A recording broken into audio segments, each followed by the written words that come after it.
Good morning, listeners, and welcome to the Trade Talk podcast. This is Shrikant Chouhan from Kotak Securities, Head of Fundamental and Technical Research. Listeners, yesterday we saw sell-off in crude. Crude was quoting around $9,900. From there, all the way it touched the low of 94.5.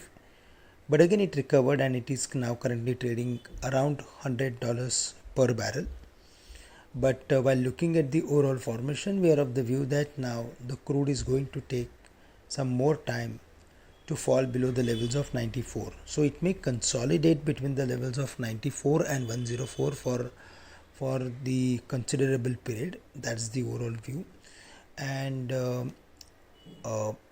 if we just compare that with other key data pointers, then in that 10-year bond yield is now comfortably sustaining below the mark of 3%, which is an indication that US may not increase interest rate harshly.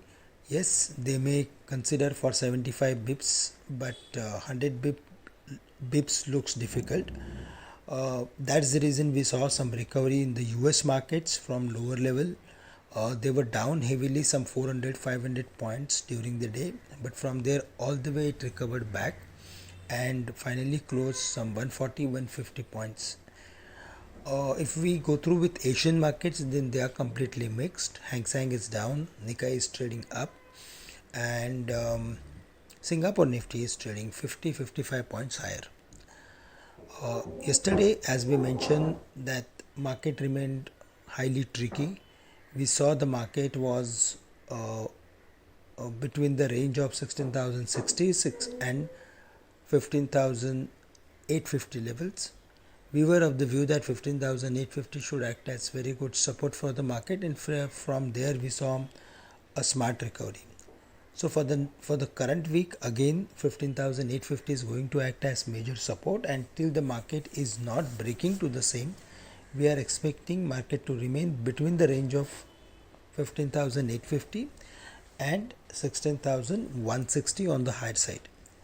On the dismissal of 16,160, we can expect 16,400, but otherwise we are going to consolidate. That's the view. Today, on the dismissal of 16,000, we can expect rally or upward activity towards 16,060. Above that only we can expect some bullishness. Otherwise, after opening higher, we need to be little bit careful.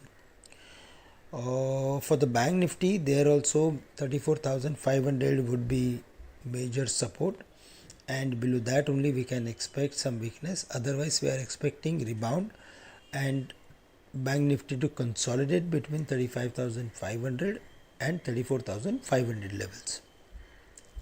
Yesterday there was some activity in all metal companies. They recovered little bit from their lower levels and closed at the highest point of the day, even though there was weakness in the broader market. So we are expecting some short-term activity in all metal companies, and along with that we need to focus on financials as well as auto companies. Friends, that's all from my side for the day. With this, I'm ending today's morning podcast. Thank you very much for listening me, and have a great day and nice weekend to all of you.